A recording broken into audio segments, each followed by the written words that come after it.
Donc ce soir, nous parlons des transfusions sanguines. Quand faudra-t-il les prescrire? Que faut-il en craindre? Vous imaginez bien qu'il y a beaucoup d'idées préconçues sur le sujet. Nous avons la chance d'avoir avec nous Philippe Casassu, que vous connaissez peut-être déjà, puisqu'il a déjà présenté un ou deux webinaires. Philippe Casassu, il est praticien hospitalier en hématologie, particulièrement bien disposé pour parler de ces problématiques. Il est professeur émérite de thérapeutique médicale. Il est aussi accessoirement docteur en histoire. Et puis, il est rédacteur en chef adjoint de la revue Médecine, qui est une revue d'evidence-based medicine. Remarquable. Je vous ai pris un peu au hasard dans son innombrable bibliographie quelques livres qu'il a écrits. Ceux-là, je les aime particulièrement, donc n'hésitez pas à vous y reporter. C'est souvent passionnant. L'histoire de la médecine en particulier est tout à fait passionnant et les états d'âme d'un professeur de médecine également. Rousseau, je suis un peu moins spécialiste. Très rapidement, les transfusions sanguines, c'est des procédures médicales que vous connaissez. Elles consistent à transférer du sang ou des composants sanguins d'une personne donneuse à un autre, receveur. Et les transfusions sanguines, souvent vitales dans de nombreux contextes médicaux, présentent beaucoup de problématiques importantes que vous imaginez certainement. Compatibilité sanguine, risque infectieux, approvisionnement, conservation, stockage, etc. Philippe Casassu exposera dans une perspective historique, c'est aussi sa spécialité, ces aspects. Il abordera également la question, au décours de cette présentation, la question des principaux complotismes autour du sang. Vous savez qu'il y en a énormément et ça sera intéressant de les aborder. Nous allons parler des transfusions sanguines, mais et pour commencer, qu'est-ce que c'est que les transfusions sanguines? Ça consiste à quoi? Qu'est-ce qu'on transfuse? Et puis, je récapitulatif un peu médical sur les indications, à quoi ça sert finalement de transfuser, quand est-ce qu'il faut transfuser.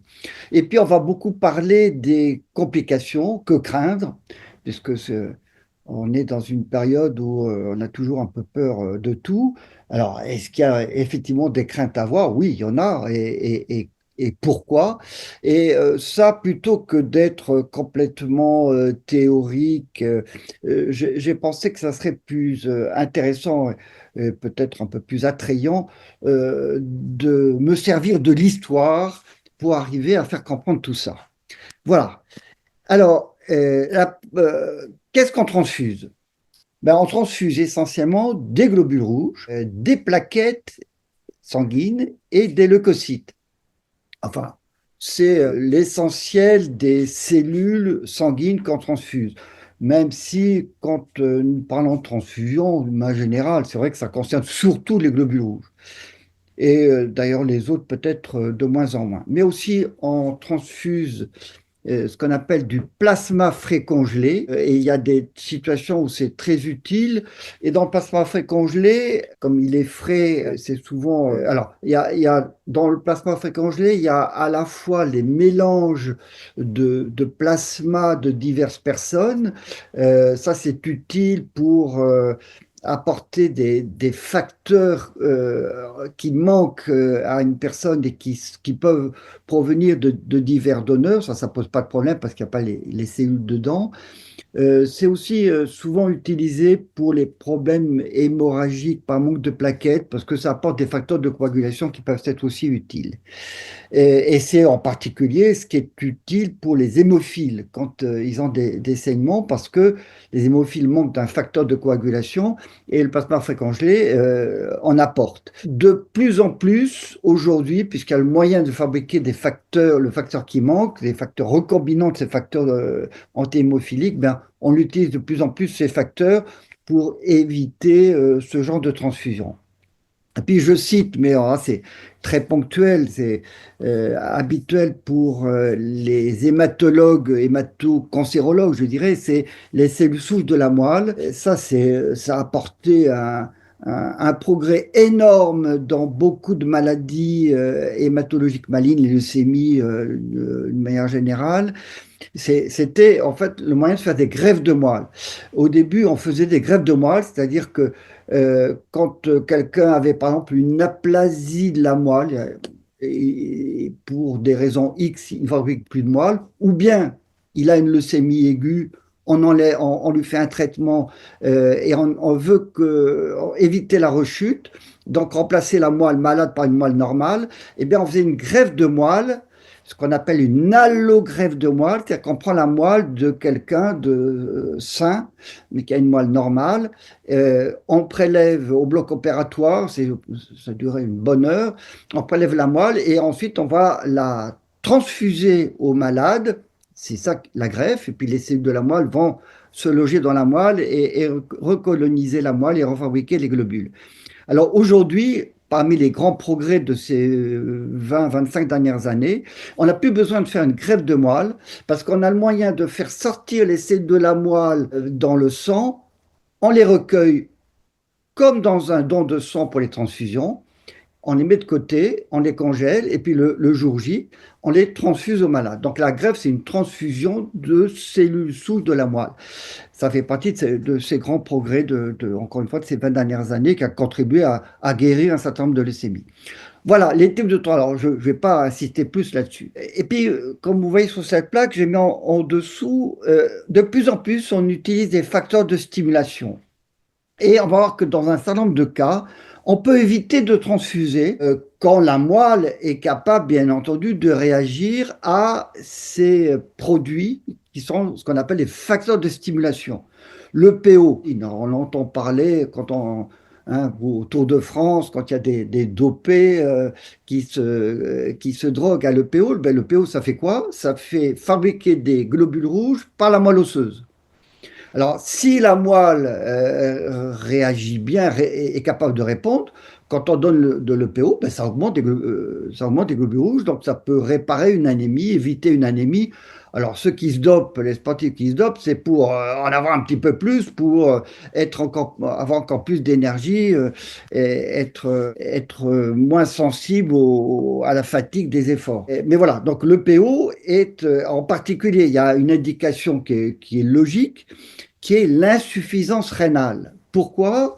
Parce que nos globules rouges sont fabriqués par la moelle osseuse, mais à condition d'être stimulés par cette fameuse EPO, l'érythropoïétine. Or, l'érythropoïétine est fabriquée par le rein.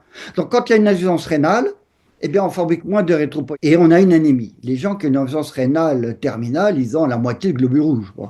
Et donc, le fait d'utiliser de l'érythropoïétine régulièrement, en attendant qu'on puisse éventuellement réparer l'insuffisance rénale, eh bien, ça permet de réparer l'anémie sans avoir besoin de faire de transfusion. La thrombopoïétine, c'est pour les plaquettes, donc ça stimule, c'est le facteur qui va stimuler les cellules de la moelle qui fabriquent des plaquettes. Mais encore faut-il qu'il y ait ces cellules de la moelle, qu'il y ait une raison effectivement logique d'utiliser ce produit. GCSF, c'est la même chose, les initiales de granulocytes, enfin des facteurs stimulants, les granulocytes, et donc là, c'est pour les polynucléaires. C'est très utilisé dans un certain nombre de situations où le médecin provoque une baisse des globules blancs. Ben, c'est quand il y a des fortes chimiothérapies dans certains cancers en hématologie. Ben, quand on a des fortes chimiothérapies, ça bloque la moelle et ça peut entraîner des baisses très importantes d'une partie de ces leucocytes, je dirais, qui sont nos CRS, qui sont en première ligne pour combattre les microbes, qui sont les polynucléaires neutrophiles.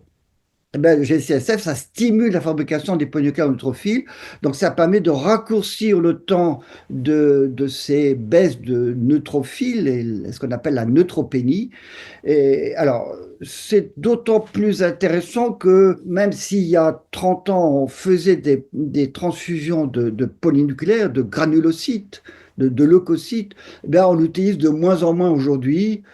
C'est pas très pratique et finalement le GCSF nous permet le plus souvent d'éviter ça.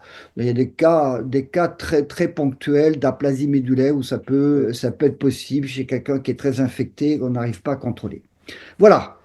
Donc ça c'est quoi transfuser? Alors quelques mots sur quand est-ce qu'on transfuse. Alors les globules rouges, quand est-ce qu'il faut transfuser? Bah, déjà, quand il y a une anémie. Ah, quand il y a une anémie, vous voyez, le taux habituel, l'anémie, ça s'évalue pas sur le nombre de globules rouges, mais ce qu'ils contiennent, qui est important, parce que c'est ça qui transporte l'oxygène et qui est utile pour les cellules de l'organisme, c'est l'hémoglobine. Le taux normal d'hémoglobine, il est en gros entre 12 et 18 grammes, bon, 19 grammes à la rigueur. Donc, quand il y a une anémie, est-ce qu'il faut transfuser? Bon, voyez, la première ligne que je mets, s'il y a une anémie qui est importante et qui ne peut pas se corriger tout de suite, ben, le sujet, il va être très fatigué, il va être pâle, il va être facilement essoufflé au moindre effort. Et bon, il y a des situations où ça peut être éventuellement grave. Et donc, l'habitude, c'est de dire bon, que c'est à partir de 8 grammes qu'on envisage de transfuser. Mais en réalité, ça va être variable selon à la fois le terrain du malade et puis le contexte de l'anémie. Dans le terrain, ben, c'est sûr qu'un sujet qui est cardiaque et qui a déjà tendance à s'essouffler au moindre effort, si en plus il est anémique, là, ça va poser problème.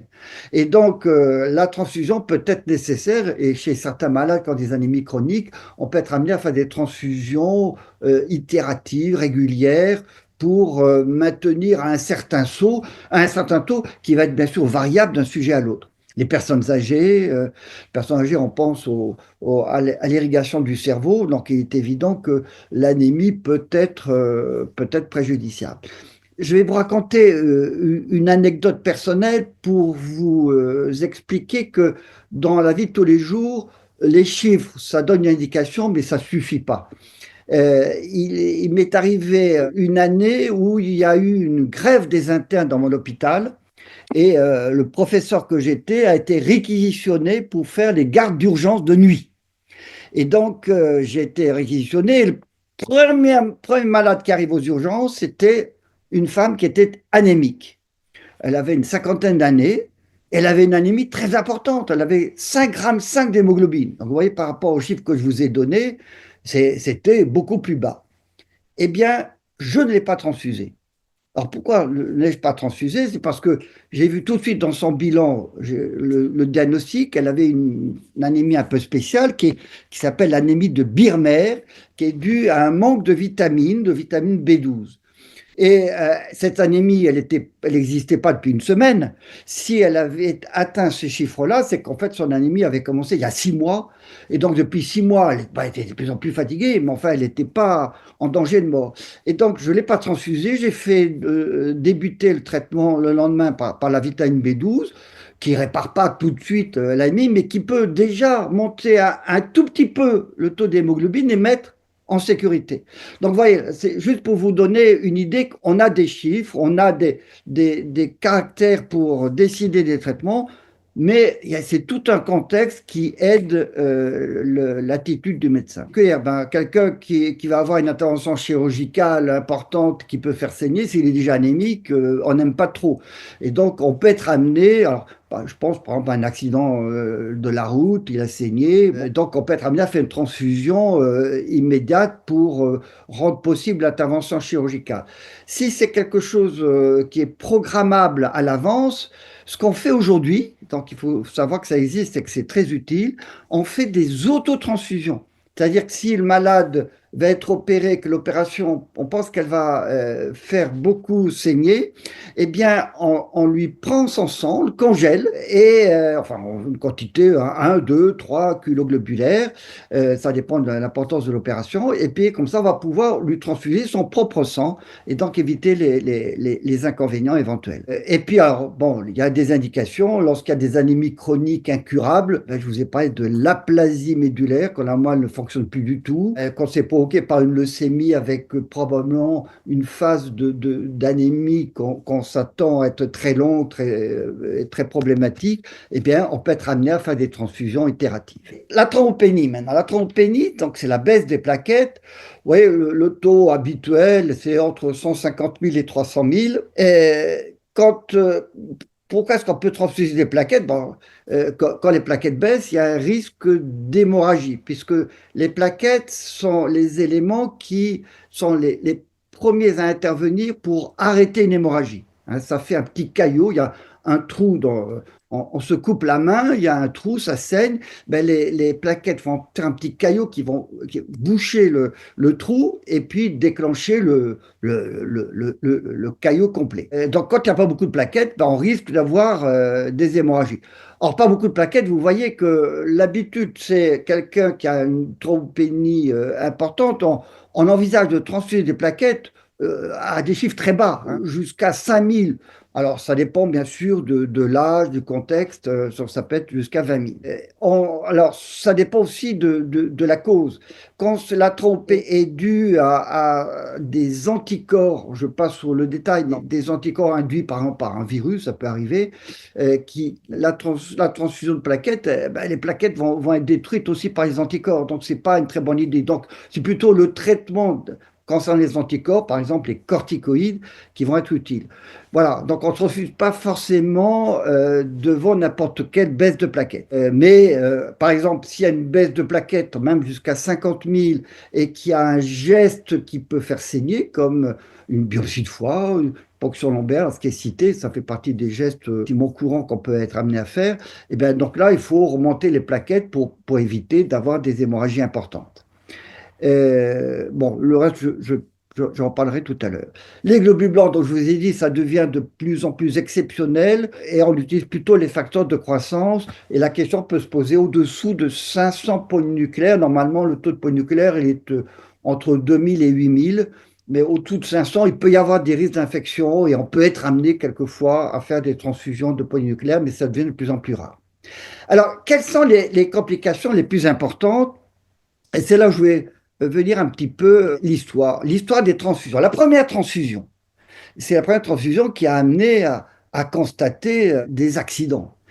Et pourquoi est-ce qu'il y a une première transfusion? C'est que, vous voyez que on est au XVIIe siècle, donc à l'époque de Louis XIV, et c'est une époque où la médecine est fondée sur les théories d'Hippocrate. Et tout ce qu'a dit Hippocrate, tout ce qui était mis en pratique sur les théories d'Hippocrate, qui était centré sur l'équilibre de l'être humain entre quatre humeurs, dont le sang, la bile noire, le flegme, il y a un équilibre entre ces quatre humeurs. Quand il y a un déséquilibre, ou une humeur qui était en trop ou en moins, eh bien, il faut purger, faire vomir, ou le traitement ultime, maximum, c'est la saignée. Et au XVIIe même jusqu'au milieu du XIXe, avec Claude Bernard, la question ne se posait pas de faire de l'expérimentation pour vérifier ce genre de choses. Hippocrate avait raison, il n'est pas question de remettre en question ce que disait Hippocrate. Et bien voilà que là, il y a vous voyez, ce médecin anglais, Lower, qui a eu l'idée de faire une expérience. Il a fait une expérience chez le chien. Il a essayé de voir s'il pouvait transfuser les chiens. Alors qu'il a saigné des chiens et puis il les a transfusés avec du sang d'un autre chien. Et il était content parce que le chien avait l'air de reprendre de la forme. Mais on se posait quand même des questions. Est-ce que c'est pas dangereux? Vous voyez les questions qu'on se posait. Est-ce qu'un chien courageux et agressif deviendra couard après avoir reçu du sang provenant d'un animal possédant ce caractère? Est-ce qu'un chien entraîné à la chasse oublierait son entraînement parce qu'il a été transfusé avec un basset, par exemple? Et la couleur du pelage va-t-elle changer parce que le chien dont est tiré la transfusion a une couleur différente? Et qu'est-ce qu'on constate? Ben non, ça change rien chez l'animal, sauf que quand il était affaibli par la saignée, ben, il recouvrait sa santé. On changeait en rien ses caractéristiques. Ben, ça donnait des idées. Et la première transfusion sanguine, elle a été faite par un médecin français, Cocorico. Ce médecin français, c'est le docteur Denis, en 1667, qui a fait donc sa première transfusion, mais c'est un médecin à l'époque donc de Louis XIV. Qu'est-ce qu'il a pris pourquoi est-ce qu'il a transfusé? Il a transfusé, vous voyez, ce monsieur Antoine Mauroy, âgé de 34 ans, qui était un valet de chambre de Madame de Sévigné. Il y avait un médecin allemand qui, quelques mois auparavant, avait publié un travail où il prétendait que la mélancolie, La mélancolie, ça regroupe tous les états psychiatriques à l'époque, pas seulement la dépression, la schizophrénie, les états d'irrance. Ben, la mélancolie était due à un défaut de sang et un manque de sang. Et donc, docteur Denis s'est dit, ben voilà, il a la mélancolie, je vais peut-être le guérir en lui faisant une transfusion de sang. Donc, vous voyez, la première indication de la transfusion de sang, c'est un état psychiatrique. Et qu'est-ce qu'il a fait comment est-ce qu'il a fait sa transfusion? Ben, il fallait transfuser du sang, comme il était agité, du sang qui puisse assagir le malade. Alors je reviens sur la diapo d'avant et vous voyez sur le poteau, qu'est-ce qui est accroché là? C'est un petit veau. Parce qu'un petit veau, c'est gentil, c'est sage. Et donc, il a transfusé du sang d'un petit veau à cet homme agité. Qu'est-ce qui s'est passé? Madame Mauroy, son épouse, a trouvé son mari le lendemain métamorphosé, était gentil, il était attentif. Oh, ben c'est bon augure. Mais donc on s'est dit, ben on va peut-être recommencer. Et donc on lui a fait une deuxième transfusion. Alors la deuxième, ça s'est moins bien passé. Il a eu des douleurs lombaires, il a eu un malaise et des signes dont on dirait aujourd'hui que c'était dû à un début de choc, hein, d'hypotension et au point qu'ils ont arrêté la transfusion. Et puis quand même, 2 ou 3 jours après, ils ont essayé une troisième transfusion. Donc là, oui, ils ont noté des urinoirs, ce qu'on constate effectivement dans les accidents transfusionnels. La troisième transfusion, aggravation brutale du malade, malaise, coma et mort rapide. Voilà. Et donc, et puis avec des urines noires. Alors, les urines noires, on sait maintenant que c'est en fait l'hémoglobine qui est passée dans les reins et bon, qui a noirci dans l'urine, et donc il y a eu une hémolyse. Alors, on n'a pas compris bien sûr ce que c'était. Donc, je passe pour accélérer un petit peu, mais donc Denis, lui, avait accusé sa femme de l'avoir empoisonné, et bon, on a commencé quand même un petit peu à poursuivre Mauroy. Il a quand même continué, Mauroy, Denis, pardon. L'auteur Denis, il a continué, vous voyez. Alors, c'est aussi à partir du mouton. Et il a fait des transfusions des gens qui avaient de la fièvre. Puis, il y a même un volontaire qui a accepté en se faisant payer d'être transfusé. À chaque fois, il y avait une grande réaction de chaleur, un malaise, mais bon, quand il faisait qu'une transfusion, ça en restait là. Voilà, donc le mouton. Et vous voyez, Denis a proposé des transfusions pour toute une série de pathologies. Encore une fois, bon, on ne savait pas ce qu'on faisait. On ne savait pas qu'il y avait des globules dans le sang d'ailleurs, hein. Donc, oui, on traite pour des pleurésies, la variole, la lèpre, des ulcères, des cancers, la folie. Bon, voilà. Et donc, finalement, comme il y a quand même eu divers problèmes, le tribunal, 2 ans après, en 1668, a défendu de faire des transfusions sous peine de prison et même, ouais, 2 ans encore après, défense à tout médecin chirurgien d'exercer la transfusion sous peine de punition corporelle. Bon, donc ça s'arrête, mais alors, et ça s'est arrêté pendant un bon siècle et demi. Mais au début du 19e siècle, on va recommencer à avoir l'idée de transfuser des gens très anémiques. Au début, c'est avec des transfusions d'animaux. Puis, il y en a qui vont essayer des transfusions humaines, mais ouais, ça se passe souvent mal. Et puis, ce qu'on constate, c'est quand on fait la transfusion, enfin, quand on fait le prélèvement de sang et qu'on ne transfuse pas tout de suite, c'est que le sang coagule. Et donc, c'est très compliqué. Bon, je passe, vous voyez, quand même, on ne va pas détailler tout ça. Ce livre, 697 pages quand même, de 1878, hein, on est à la fin du 19e siècle. Il n'y a que le Bernard qui est passé par là. Et vous voyez, les indications de la transfusion, alors au début, ça paraît quand même relativement pertinent, des métroragies, hein, soit avant, soit après les accouchements. Bon.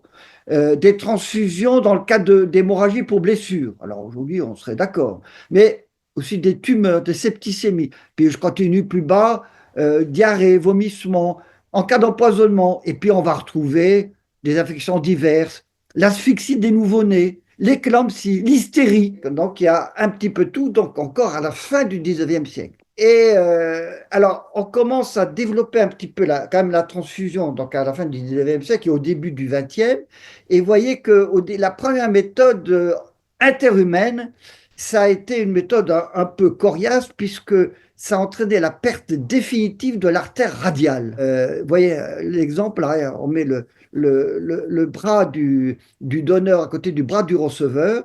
Et puis alors, le pauvre, donc, bon, on lui ligature l'artère, enfin bref. Voilà, l'étape très importante qui a permis de comprendre pourquoi l'auteur Dubois a eu ces incidents avec son malade, Monsieur Mauroy, et pourquoi il y a eu, lorsqu'on a repris au 19e siècle, tant de complications. Eh bien, c'est grâce à Lance Steiner, ce médecin, ce chercheur biologiste viennois, qu'on l'a compris. C'est qu'il s'est rendu compte que quand on mélangeait bon, au laboratoire divers sangs, ben, il y avait des agglutinations qui apparaissaient. Et donc, il a découvert qu'il y avait dans les globules rouges portés des groupes différents qui faisaient que certains sangs allaient ensemble et puis d'autres pas du tout. Ça entraînait une agglutination. Et c'est la découverte du groupe ABO dont je vais parler un petit peu. Et vous voyez que ça lui a donné le prix Nobel plus tard. Et c'est, vous voyez, en 1939, donc presque 40 ans après, qu'on a trouvé un autre groupe qui est important dans les groupes sanguins et dans les transfusions sanguines, c'est le groupe Rhésus. Et, bon, je vais passer un petit peu là-dessus, mais non, juste pour dire que souvent dans l'histoire, dans la recherche, dans l'histoire de la médecine, quand on trouve quelque chose qui contredit tout ce qu'on pense, ben, on n'y croit pas au début. Vous voyez, ce que disait Paul-Émile Weil en 1925, il paraît tellement extraordinaire que l'homme puisse être étranger pour l'homme que l'esprit se refuse tout d'abord à admettre une telle possibilité. Mais bon, lui, il constate quand même qu'on a trouvé bien qu'il y avait des incompatibilités. Bon, je vais passer là encore parce que je ne voudrais pas perdre trop de temps et pour arriver à ce qui permet de comprendre ces fameux accidents d'incompatibilité sanguine avec le groupe ABO. Et donc là, ça vous montre, avec le groupe ABO, ce qui est compatible. On s'est rendu compte que les gens qui avaient le groupe A, en fait, il y a sur les globules rouges l'expression de ce qu'on appelle le gène du groupe A, ou bien du groupe B, et puis il y en a quelques-uns qui sont beaucoup plus rares, qui ont les deux, qui peuvent exprimer A et B, et puis enfin, il y a un quatrième groupe où il n'y a ni A ni B. Ben, ceux qui, quand on est du groupe A, eh bien, pour accepter la transfusion, il faut que le sang soit A, mais pas B. Et donc pas non plus AB, puisqu'il y a B dedans. A ou bien O, c'est-à-dire qu'il n'y a pas ces antigènes. B, c'est le contraire. AB, ben AB, lui, il accepte tout. Donc c'est le receveur universel. Il reçoit du groupe, il peut recevoir le groupe A, B, AB et O. Et O, lui, ne peut recevoir que O. Mais en revanche, c'est pour ça qu'il est très utile dans les centres de transfusion sanguine. Et ça a été d'ailleurs pendant des années uniquement des donneurs O qui donnaient leur sang. Eh bien, il est donneur universel puisque son sang est accepté par tous les groupes. Alors, ce qui est intéressant, c'est que, ce qui est une exception, c'est que ce groupe ABO, eh bien, non seulement on a les globules de son groupe, mais on a les anticorps à la naissance contre le groupe opposé. Quand on est A, on a les anticorps anti-B, quand on est B, on a les anticorps anti-A, etc. Et quand on est O, donc on a les anticorps contre tous les autres. Et, et puis, donc vous avez vu quel groupe Rhésus qui est apparu. Parce qu'en fait, on s'est aperçu au fil du temps ben, que les globules avaient d'autres groupes. Mais au début, il y avait surtout le groupe Rhésus, très important. Mais on s'est aperçu qu'il y avait des dizaines de dizaines. On compte même, paraît-il maintenant, à peu près 400 groupes sanguins. Alors, il y a le groupe Rhésus, sur lequel je vais dire un tout petit mot. Vous voyez, le groupe MN, KEL, KID, etc., etc., etc., etc. Alors, ces groupes, ils ne donnent pas d'anticorps à la naissance. Mais si on reçoit un groupe, un sang d'un groupe opposé, on peut se mettre à fabriquer les anticorps et ultérieurement, si on a de nouveau le même sang, eh ben, à ce moment-là, avoir un accident hémolytique. Alors, le groupe Rhésus, et en fait, cela, il pose rarement des problèmes, en réalité, ça peut arriver, mais c'est rare. C'est le groupe Rhésus qui pose le plus de problèmes et parce que, enfin, c'est celui qui est le plus costaud pour faire fabriquer des anticorps qui vont détruire les globules rouges transfusés. Alors, ce qui est intéressant, c'est que, alors, il y a oui, une chose aussi qui est importante, c'est que ces anticorps qu'on fabrique, on les fabrique parce qu'on reçoit du sang en transfusion. Mais il y a une exception, c'est les femmes enceintes. Parce que les femmes enceintes, elles peuvent recevoir du sang du fœtus qui passe la barrière et qui arrive dans le sang de la mère et qui peuvent à ce moment-là induire les anticorps. Et il y a le groupe Rhésus, il n'est pas seulement responsable d'accidents quand on n'est pas du bon groupe, quand on est Rhésus moins quand on reçoit du sang Rhésus plus, mais il y a ce qu'on appelle l'anémie hémolytique du nouveau-né parce que quand une mère est Rhésus négative et que l'enfant est Rhésus positif parce que le père était Rhésus positif, eh bien, ça peut induire des anticorps chez la mère qui peuvent passer chez le fœtus et entraîner une grande anémie chez le fœtus. Voilà, c'est bon, c'est quelque chose que connaissent bien les pédiatres et les obstétriciens. Bon, je vais accélérer un petit peu parce que j'aurai pas le temps d'aller jusqu'au bout.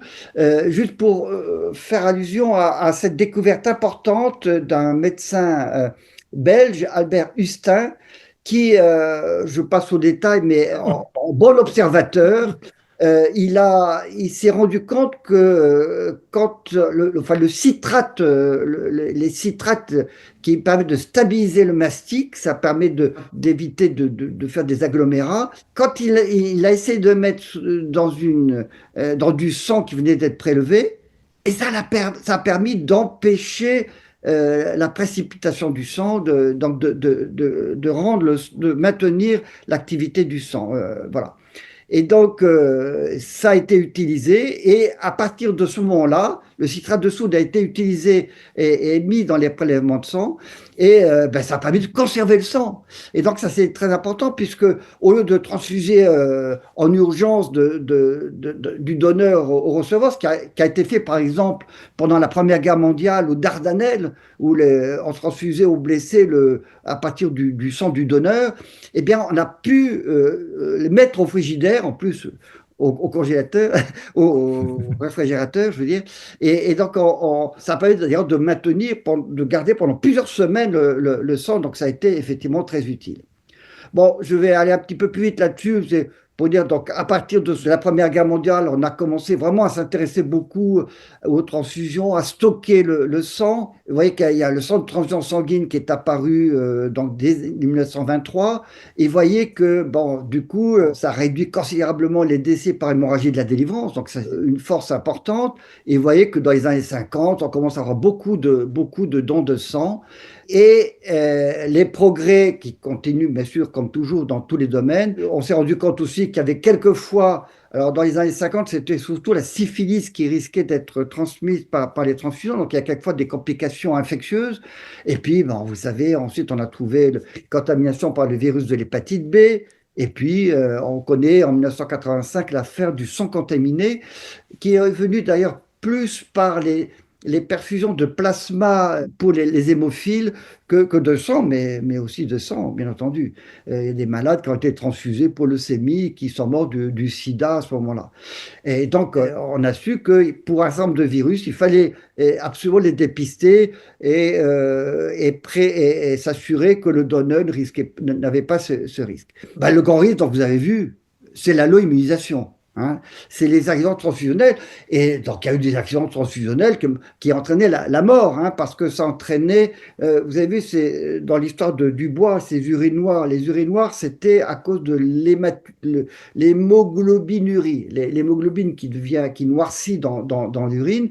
Mais le problème, c'est que ça précipite dans les reins et ça entraîne une aisance rénale qui était quelquefois inéluctable et incorrigible. Et donc, ça entraînait des décès. Mais il y a d'autres complications. Donc, vous voyez ce qui vient en deuxième, ça c'est important, et en particulier chez les cardiaques. Quand je vous dis que les cardiaques, quand ils étaient anémiques, bah, c'était une bonne indication à la transfusion. Mais attention, parce que si on transfuse beaucoup, ben, on apporte du volume supplémentaire dans le sang, et ben, le cœur, il peut ne pas être capable de le supporter. Et ça peut entraîner ce qu'on appelle des œdèmes aigus du poumon qui ont pu être dans les débuts mortels. Et donc, quand on doit transfuser à répétition un cardiaque, eh bien, il faut lui donner un diurétique pour diminuer le volume du plasma de façon à ce qu'il supporte l'excès de globules rouges en diminuant le volume sanguin. Voilà. Et, ouais, on évite en général de transfuser, même chez quelqu'un qui est très anémique, de transfuser plus de 2 kiloglobulats le même jour. Alors, sauf si c'est une grande hémorragie aiguë, que le malade va mourir de perte de globules. Autre complication qu'il faut connaître, bon, ça c'est pour les gens qui sont anémiques, qui ont une anémie chronique, une maladie hématologique avec des anémies chroniques, où doit être transfusé tout le temps. Je parlais de la plasie médulaire, bon, il y a un certain nombre de maladies comme ça. Eh bien, si on répète les transfusions, dans la transfusion, il y a des globules rouges, et dans le globule rouge, il y a du fer. Et donc, il peut y avoir un excès de fer. Bon, on sait bien que le manque de fer, ça donne une anémie. Mais si on donne beaucoup de globules rouges quand on a du fer, on finit par avoir trop de fer. Et donc, alors heureusement, aujourd'hui, on a un traitement qu'on peut donner, qui est un chélateur du fer, qui permet d'éliminer régulièrement le fer, en même temps que si on a besoin de transfuser à répétition. Les contaminations par le virus, j'en ai parlé, ben, on est bien au courant, hein, l'HIV, le virus hépatite B, bon, tout ça, c'est bien sûr recherché chez les donneurs, on y fait très attention. Le cytomégalovirus est un virus embêtant parce que c'est un virus qui va se loger dans les cellules sanguines et qui peut entraîner des problèmes chez les sujets qui ont une dépression diminuée, une immunodépression. Et donc, dans ce cas-là, on a l'habitude de transfuser des culots CMV-, c'est qu'on a vérifié que, que le sang du donneur ne contient pas le CMV, le cytomégalovirus. Pareil, si c'est quelqu'un qui va avoir une greffe de moelle, parce que ça peut perturber beaucoup, c'est une des complications des greffes de moelle, et donc on transfuse du sang négatif en cytomégalovirus. Contamination par une bactérie, ben, je mets comme pour toute n'importe quelle perfusion dans le sang, mais il faut bien sûr éviter d'ajouter un microbe. Alors, le grand problème, ça a été, la syphilis pendant la deuxième moitié du XXe siècle. Et, évidemment, on vérifie ça, mais de même que la syphilis, ça a été bon, la grande terreur du XXe siècle. Hein, mais, je pense que on est nombreux à avoir prouvé qu'on était BV négatif, comme on dit, avant de s'inscrire, par exemple, comme médecin à l'hôpital. Et en zone africaine, eh bien, on est amené à conseiller un antipaludéen au receveur parce que on ne sait jamais si le donneur peut pas avoir été contaminé par cette bestiole du paludisme. Les sujets immunodéprimés, alors c'est surtout le cas en hématologie, eh bien, on va un petit peu plus loin parce que dans les culots, même quand on transfuse des culots globulaires de globules rouges, il peut y avoir quelques globules blancs qui se mélangent, eh bien, on fait une irradiation pour éliminer tout risque d'action des lymphocytes parmi ces globules blancs contre le donneur, ce qu'on appelle la réaction du greffon contre l'autre. Risque thrombopénique, transfusion abondante, ben oui, quand on transfuse des très très très grandes quantités, par exemple, j'ai quelqu'un qui a un accident de la route, qui va être transfusé énormément, eh bien ça risque de diminuer les plaquettes parce que dans les culots globulaires qui sont mis au frigidaire, les plaquettes durent pas longtemps. Quand c'est frais, il y a des plaquettes, mais quand c'est au frigidaire, non. Et donc, eh bien, on peut être amené à faire des transfusions de plaquettes complémentaires pour ne pas risquer d'avoir un effondrement du taux de plaquettes. Alors, il y a cette réaction qui est relativement rare, réaction fébrile, mais il peut y avoir des anti-leucocytes. Bon, mais bon, c'est plus ou moins allergique. On peut donner des corticoïdes, des antihistaminiques. Je crois que c'est l'avant-dernière diapo. Alors, bien sûr, avant transfusion, ben, on vérifie que le receveur, on vérifie bien sûr son groupe sanguin, même si on a la carte, souvent on le vérifie encore, l'ABO et le résus. Alors, encore une fois, les autres, si quelqu'un qui est très très transfusé, ça peut être important, mais et en particulier, on va les vérifier par l'étude du sérum du receveur qu'on va mélanger à un large panel de globules rouges et qui va permettre quelquefois de dépister un anticorps contre un de ces groupes rares qui souvent d'ailleurs donnent pas des réactions très fortes. Hein. Bon, mais donc on vérifie ça avant une transfusion. Le donneur, on fait bien sûr son groupe très précis et bien sûr on a vérifié que moi j'ai souvent donné mon sang, ben, à chaque fois on vérifiait que j'avais pas l'hépatite, on vérifiait que j'avais pas chopé l'hépatite B, le CMV, le BV, etc. On arrive eh ben, donc à la dernière, c'est ce qui se passe aujourd'hui. Bon, vous avez vu qu'on prend des précautions, il y a des complications, certes, mais ça ne veut pas dire qu'il faut avoir peur de tout. Et heureusement qu'il y a les transfusions qui ont permis d'aider des malades à sortir de maladies gravissimes ou éventuellement de permettre des opérations et de sortir d'accidents ou de blessures de guerre. Bon, alors, il y a, bon, j'ai fait allusion au refus d'origine religieuse. Ben, c'est comme pour les vaccins, comme pour plein de choses, hein. Les témoins de Jéhovah, moi, en tant qu'hématologue, ben, j'ai pleuré plusieurs morts. Témoins de Jéhovah qui refusaient les transfusions. Je me souviens d'une malade qui avait un lymphome grave. Il y avait une chance de guérison, vraiment, c'était de lui faire un traitement intensif avec une autogreffe de moelle. Mais traitement intensif, ça fait un mois d'aplasie et c'est forcément des transfusions, et au moins des transfusions de plaquettes.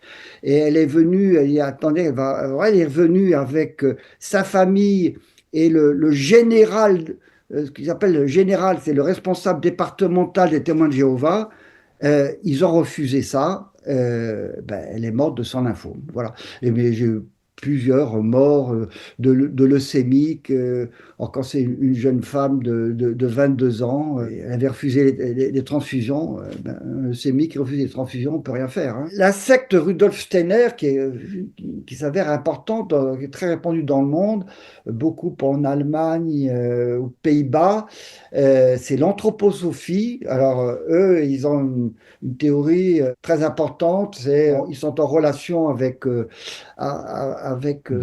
l'espace. L'essentiel, c'est l'équilibre du karma. Et une transfusion, eh bien, ça interfère avec le karma, donc il faut refuser les transfusions. De même qu'il faut, il y a eu une épidémie de rougeole mortelle aux Pays-Bas, dans une école qui était une école de la secte, parce qu'ils refusaient, les parents avaient ordre de refuser oui, les vaccins pour Hmm. leurs enfants. Donc voilà, mais ça fait partie de ces refus d'ordre religieux qui sont quand même, qui sont pénibles pour un médecin quand bon, on voit qu'on peut rien y faire. Et puis bon, il y a toutes les idées complotistes là, qui sont développées beaucoup avec notre Covid, mais et ce qui permet de repartir sur les idées qu'on avait autrefois, hein. Et je pense au 19e siècle, quand on a commencé à développer les transfusions, ça fait penser à ce qu'on a vu avec le chien, hein. Le va-t-on pas risquer de contaminer le sang d'un noble avec celui d'un homme du peuple, voire d'un débauché ou d'un brigand? Donc, vous voyez, et je suis sûr qu'au début du XXe siècle, il y avait encore ce type d'idée. Ça rappelle, je cite ça, mais lors du début de l'inoculation de la petite vérole, dont vous vous souvenez qu'elle elle avait été introduite par l'ambassadrice d'Angleterre à Constantinople au début du XVIIIe siècle. Parce que c'était une pratique dans l'Empire ottoman. Et donc, vous voyez, en Angleterre, on lui a dit, mais on ne risque pas d'inoculer avec le germe de l'inoculation le mahométisme. Et donc, c'est toutes ces idées qui sont mélangées. Et aujourd'hui, eh bien, on a des idées complotistes qui se développent pour les transfusions parce que on se dit, ouais, c'est à l'occasion des vaccins anti-Covid, les gens qui étaient anti-vaccins et qui ont mis sur les vaccins dont on sait aujourd'hui, parce que Dieu sait qu'on a l'expérience, il y a eu des publications tout à fait rigoureuses qui montrent l'efficacité du vaccin évidente. Eh bien, voilà, ça peut nous contaminer, ce vaccin. Et donc, il y a, par exemple, un grand groupe un groupe de naturopathes qui s'est installé en Suisse, hein, vous voyez, qui s'appelle Jeff Blood Donation, ou le sang pur, et où on envisage, donc les gens qui s'inscrivent là sont des donneurs qui jurent et qui n'ont pas été vaccinés contre la Covid, et donc on va pouvoir utiliser leur sang parce qu'on ne risque pas d'être contaminé par eux. Voilà, ce genre d'idées qui existent, bon, malheureusement, de plus en plus aujourd'hui, on voit sur le vaccin, les vaccins, je sais qu'il y a eu aussi des idées complotistes. Voilà. Et pour terminer, donc là, juste la dernière diapo qui montre la fin. Voilà, c'est qu'aujourd'hui, on peut dire qu'on a quand même vraiment une grande sécurité, même si le zéro risque n'existe pas en médecine dans n'importe quelle situation, dans n'importe quel type de pathologie, mais vraiment, il y a une sécurité maximale, mais ça n'empêche que, comme vous l'avez vu, comme je vous l'ai dit au début, si on peut s'en passer, on s'en passe. Donc ne transfuser que quand c'est indispensable, mais en faisant ce qu'il faut, il n'y a pas de risque particulier. Voilà, merci de votre attention. Et merci à toi, Philippe. Écoute, on va souffler un petit peu. Je vais quand même diffuser quelques informations et on revient vers toi rapidement pour les questions. Donc, je vous rediffuse quelques informations évidemment sur notre association. N'oubliez pas d'y adhérer, c'est la seule façon que l'on ait pour financer ces webinaires qu'on essaye réguliers, ou acheter Science et Pseudosciences régulièrement, et encore mieux, abonnez-vous. Je vous ai diffusé l'adresse de notre petit sondage très simple, anonyme, qui nous permet d'avancer et de comprendre qui vous êtes et surtout ce que vous voulez entendre. Ça nous permet d'envisager des programmations. Et je vous annonce aussi un autre webinaire la semaine prochaine. Décidément, on a une cadence très lourde en ce moment. On parlera de la notion de One Health, santé et biodiversité, avec l'un des spécialistes français de la question, docteur vétérinaire François Moutou. N'oubliez pas d'écrire vos questions-réponses dans le champ des questions-réponses. Et je vais passer très rapidement la parole à Michel. Oui, merci Jacques. Bonsoir à toutes et tous. Eh bien, j'ai pour l'instant enregistré 6, peut-être même 7 questions. Je crois qu'il vient d'en apparaître une nouvelle. Et je serais tenté de les classer en 3 groupes, hein. Des questions de technique et scientifique. Une peut-être en rapport avec l'histoire de la transfusion sanguine, et puis une question sur les questions de complotisme et des problèmes religieux liés à la transfusion sanguine. Alors peut-être commençons par celle qui porte davantage sur l'histoire. Hein, c'était quand vous avez évoqué qu'au XVIIe siècle, on transfusait du sang animal lors des premières transfusions. Alors la question était, mais sont-ils donc semblables les sangs pour que Ah puisse ben non, on ait juste, pu. oui. Bonne question, là, finalement, je ne suis pas entré dans le détail, mais il est évident que le sang des animaux, enfin, il est semblable en sens que oui, il y a des globules rouges, des globules Et des blancs, groupes des blancs, plaques, voilà. oui, ça c'est sûr, mais évidemment, les groupes sont pas les mêmes que ceux de l'homme, et donc il n'est pas étonnant qu'il y ait eu des incidents chez le pauvre monsieur Mauroy, et par suite, bon, une transfusion, ça entraîne une hémolyse, ça entraîne un incident, mais ça ne peut pas être mortel. Mais en revanche, à partir du moment où il y a une première transfusion, eh bien, l'immunité est stimulée encore plus pour fabriquer des anticorps contre cet intrus. Et donc, si on en fait une deuxième, eh bien, une deuxième, bien sûr, avec le groupe étranger, bien, ça entraîne une réaction beaucoup plus forte. Et c'est pour ça que ce pauvre monsieur Mauroy est mort, hein. Donc, bien sûr, il y a des globules dans le sang des animaux, les mêmes types de globules que chez l'homme, mais les groupes sont différents. Et c'est comme ça que, ben, peu à peu, on a fini par comprendre qu'il fallait s'occuper des groupes. Tout à fait. Merci. On pourra peut-être y revenir tout à l'heure si on a un petit peu de temps. Alors, je pense peut-être que j'ai repéré 4 questions qui portent plus sur de la technique. Alors, il y a une question, finalement, il me semble que vous y avez répondu, hein, puisqu'elle est apparue très très vite au début de votre exposé. Quelqu'un a dit, mais on transfuse donc toujours des leucocytes. Mais je pense que vous y avez répondu quand vous avez parlé ensuite De moins en moins. de moins en moins, hein, vous De l'avez moins dit. en moins. Voilà. Donc On ça, ne peut pas c'était là. dire jamais, mais vraiment de moins en moins. Euh, Tout à fait. bon, on essaie d'éviter, c'est compliqué, ça, le rendement n'est pas très important, et puis bon, on préfère pas. Alors, quelqu'un pose aussi la question de savoir pourquoi finalement ne pas permettre de donner son sang, peut-être moins fréquemment, mais après 70 ans, 71 maintenant finalement, hein, puisque moi j'ai attendu d'avoir la 71e année pour qu'on me dise que je ne pouvais plus donner mon sang. Cette personne me disait, voilà, on peut prélever jusqu'à 4 fois par an chez une femme, 6 fois par an chez un homme en moyenne, mais et pourquoi finalement on ne peut pas prolonger après au-delà de 70, 71? Voilà la question posée. Ah, ben je me pose la question pour moi. Pour moi Moi, aussi. j'ai été Moi donneur, aussi.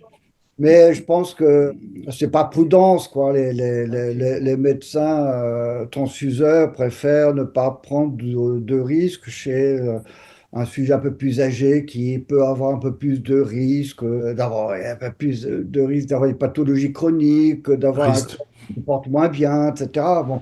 risque. Mais peut-être que si on était obligé de transfuser beaucoup plus, peut-être qu'on se poserait la question.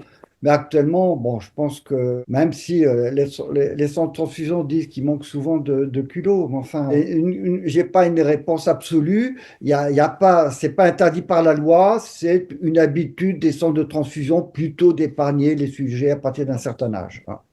Si je puis me permettre une petite remarque incidente, on a pu noter que l'âge limite a finalement été déplacé. Il me semble qu'à un moment donné, on arrêtait à 65 ans, et puis on est monté à 70, puis on a joué les prolongations jusqu'à 71. Moi, j'avais spontanément arrêté de donner parce que je croyais que j'avais plus le droit après 65, jusqu'à ce que je m'aperçoive que finalement, je pouvais recommencer à le donner. Voilà. Voilà. Donc ça montre bien que c'est pas une interdiction absolue, c'est plutôt une habitude. Hein. Bon, voilà. Est-ce que, est-ce que tu peux nous dire un petit mot sur l'état des dons du sang en France et est-ce que tu as une idée de ça? Ben, je pense qu'il y a, c'est variable déjà dans l'année. Pendant les périodes d'été où tout le monde est en vadrouille, ben, les centres de transfusion souvent en manquent beaucoup. Ils ont très peur de l'été. Il y a eu une chute importante pendant la période de Covid. On n'est pas étonné.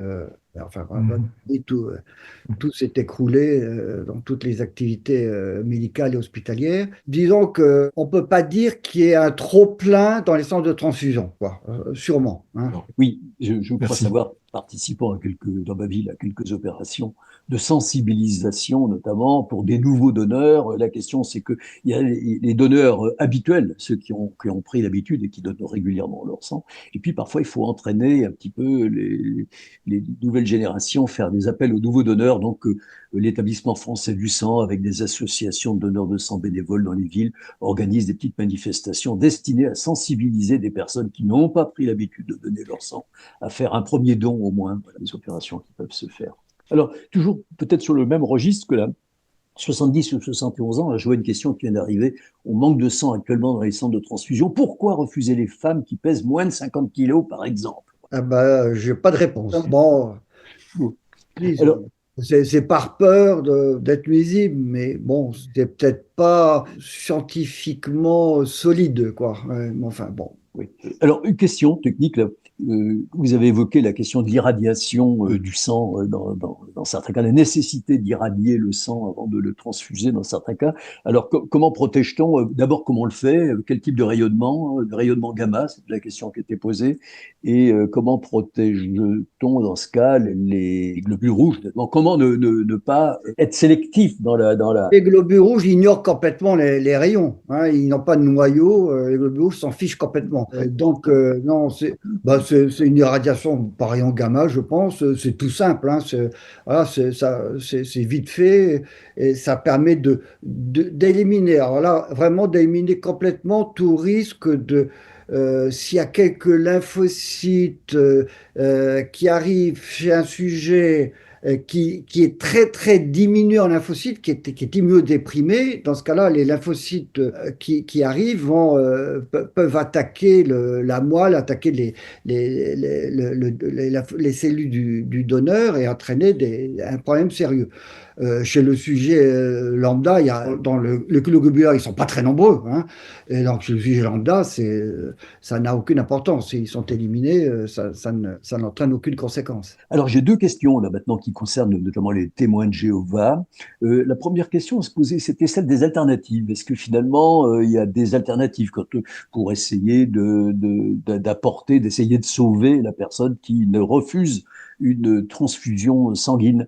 Et donc, la personne qui posait la question évoquait, alors je vais essayer de vous redire, voilà, la présence de témoins de Jéhovah a amené les hôpitaux néerlandais à établir des protocoles spéciaux pour les croyants en refusant les transfusions sanguines et à développer des méthodes alternatives, entre parenthèses, administration, fer. Ben, le fer, ça va être utile pour réparer une anémie par manque de fer. Ben Mais oui. une anémie de quelqu'un qui a une maladie de la moelle, le fer ne lui fera rien du tout. Comme je l'ai dit au tout début, si on peut éviter de transfuser en donnant le PO, hein, l'érythropoïétine qui stimule la fabrication des globules rouges, qui stimule la fabrication des globules rouges par une moelle normale, qui va répondre, il n'y a pas de problème, évidemment.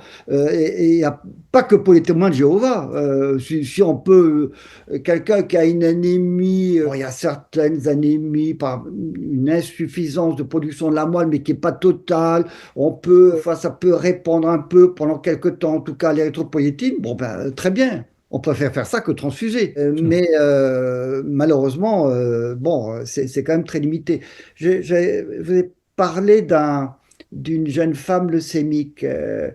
C'était donc une femme, oui, qui avait 22 ans, 23 ans, qui avait une forme de leucémie. À l'époque, c'était la leucémie la plus grave, ce qu'on appelle la leucémie à promyélocyte, qui est une leucémie où il y a en plus un effondrement des plaquettes. Et donc, si on ne traite pas très vite et si on n'obtient pas la rémission, la réparation de la moelle, le malade meurt en 2, 3 semaines d'hémorragie massive.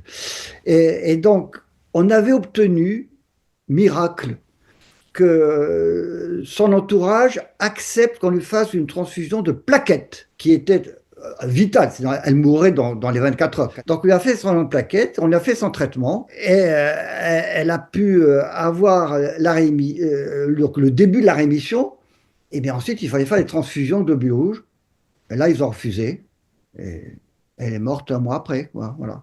Et donc, voilà. Alors, c'est moi ce qui me frappe, parce que j'ai beaucoup étudié l'attitude des témoins de Jéhovah, en particulier leur résistance au vaccin, depuis donc un siècle et demi à peu près, hein. Ils sont nés vers 1870, hein, les témoins de Jéhovah à peu près.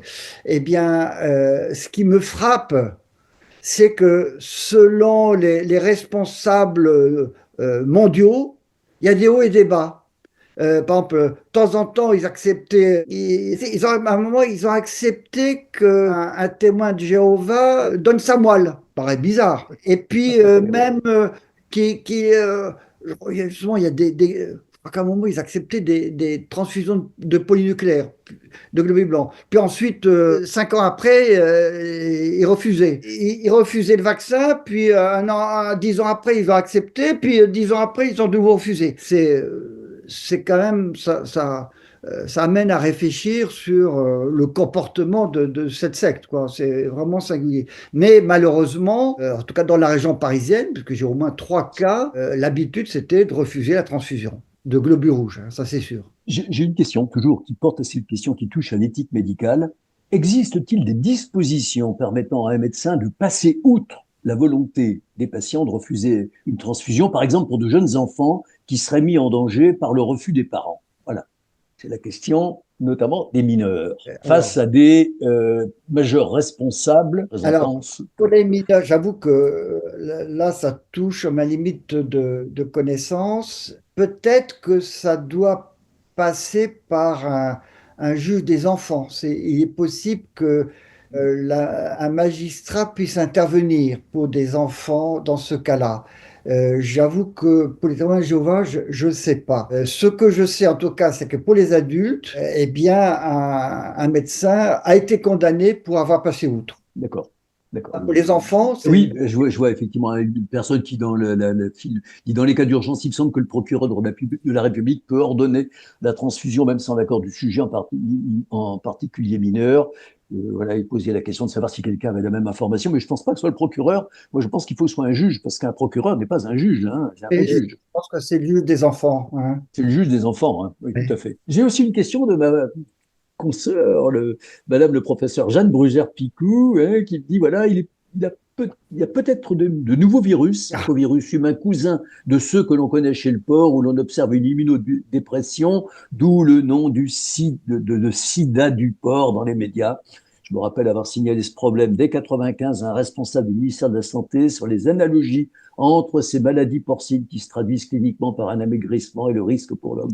Je ne connais rien, voilà, c'est une des questions de Madame Jeanne Brugère-Picot. Il est vraisemblable, alors on a eu la succession, les hépatites, le CMV, d'abord l'hépatite B, puis ensuite l'hépatite C, c'est plus tard, l'HIV. Il y a probablement mais il faut que ce soit des virus qui circulent dans le sang. Hein. C'est pas le virus de la grippe, ni le virus de la Covid qui sont respiratoires, mais des virus qui passent dans le sang, il y en a probablement, en particulier dans ces virus en Afrique, il n'est pas exclu qu'il y en ait qui puissent poser problème. Et je pense que dans les décennies à venir, il est possible on en voit apparaître d'autres. Alors, ce qu'il y a, c'est que quand tout le monde a été tellement échaudé par les accidents avec le VIH dans les années 80 qu'on y fait de plus en plus attention. Moi, je vous dis qu'on vérifiait toujours les virus, mais on vérifie aussi le bilan hépatique, que j'ai pas d'hépatite, enfin, etc., qu'il n'y ait pas de signe d'inflammation. Au moindre doute, on ne prélève pas le donneur. Hein. Mais bon, il n'est pas invraisemblable que dans l'avenir, il y a un jour un autre virus qui soit amené de cette façon. Alors, il y a encore quelques questions pas très nombreuses. Il y en avait une qui finalement s'élimine un peu parce qu'elle est un peu hors sujet, hein, sur l'ictère du nouveau-né. On n'est plus vraiment sur la question de la transfusion. Je l'ai cité tout à l'heure, c'est l'histoire de la compatibilité résultat. Oui, tout à fait. Voilà. Mais elle ne porte pas vraiment sur... C'est ça. Elle est un petit peu marginale. Oui, c'est pas la transfusion, mais ça permet de comprendre l'histoire des incompatibilités résus, quoi. Oui, il semble que cette personne, finalement, se plaignait du fait qu'on n'apporte pas suffisamment d'informations à la naissance, notamment sur ce qui se passe. On met peut-être le bébé sous ultraviolet sans expliquer aux parents, etc. Bon, ça, c'est autre chose. Après, c'est la question de l'information. Le sport et transfusion. Tu veux bien en dire un mot? Ça revient un petit peu. Sport, transfusion. C'est le dopage. Hein, oui, bien sûr, bien sûr. Oui, que ce soit la transfusion, hein, on disait que, je crois que c'est, j'ai un trou tout d'un coup, ce champion cycliste américain qui a gagné 7 fois le Tour de France. Lemon, voilà, Greg Lemon. Voilà, il se faisait faire des transfusions.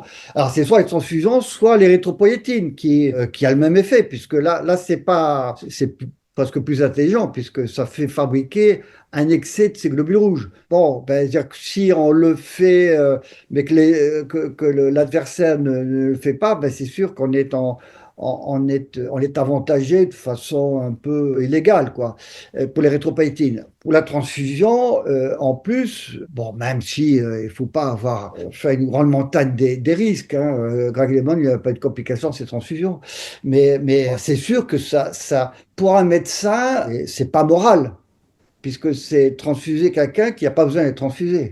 Il y a un commentaire. Oui, il y a des commentaires. Après, il y a effectivement, vous avez sûrement un confrère qui fait les réponses, d'ailleurs, aux questions. Oui, c'est ça, c'est bien. C'est bien. Il a l'air de bien connaître le sujet il dit d'autres cyclistes en sont morts. Je crois qu'en effet, le fait de surcharger l'organisme en globules rouges entraîne des risques thrombotiques importants. Hein. Je crois que le risque, si on ne fait pas attention, c'est tout bouché, en fait. C'est d'entraîner une polyglobulie. Oui, c'est ça, est tout bouché. Le traitement de la polyglobulie, c'est pas la transfusion, c'est la saignée. Oui, c'est ça. Oui, voilà, c'est ça, bien sûr. C'est sûr que effectivement, en dehors du côté moral, et de l'inutilité, le fait d'augmenter le nombre de globules rouges, ça peut favoriser le thrombose, ça c'est sûr. Bien sûr. Il y a Marielle qui nous dit qu'elle vient de faire une recherche sur Internet et qu'un arrêt du 20 mai 22, donc où le Conseil d'État a validé la décision de l'équipe médicale d'avoir transfusé un patient malgré son refus. Ah. Voilà, donc ça va tout à fait dans le sens d'accord, de cela. C'est Marielle Collot. Je trouve que c'est plutôt une bonne nouvelle, mais bon. Oui, c'est compliqué un petit peu ça, mais il y a tellement de complotisme autour du sang qu'il va falloir s'attaquer à des tonnes de situations très différentes. J'ai lu cette chose invraisemblable, on en a parlé, qu'il y a même des groupes qui proposent contre monnaie sonnante et trébuchante de retirer les vaccins du sang pour qu'ils redeviennent purs. Voilà, enfin, je trouve ça absolument invraisemblable, qu'il y ait des gens qui... Je veux dire que ça, c'est l'escroquerie, vraiment. Un peu. Il y a eu une question sur les volumes de sang nécessaires par jour. Une réponse a été donnée, 10 000 dons serait nécessaire par jour. Voilà. Merci à tous d'avoir assisté jusqu'au bout à notre webinaire. Je vous donne rendez-vous dans 8 jours. On va parler de la notion de One Health, de biodiversité en particulier. Et je pense que ça sera aussi tout à fait passionnant. Merci d'avoir regardé cette vidéo. N'hésitez pas à la partager autour de vous et à vous abonner sur notre chaîne YouTube pour recevoir les prochaines. Nous vous rappelons également que vous pouvez retrouver le dernier numéro de la revue de l'AFIS Sciences et Pseudosciences en kiosque et sur notre boutique en ligne, ainsi qu'accéder gratuitement à tous les anciens numéros sur notre site internet afis.org et sur notre application smartphone AFIS Sciences. De plus, si vous souhaitez soutenir notre association, vous pouvez également adhérer via notamment notre site internet. Encore merci, à bientôt.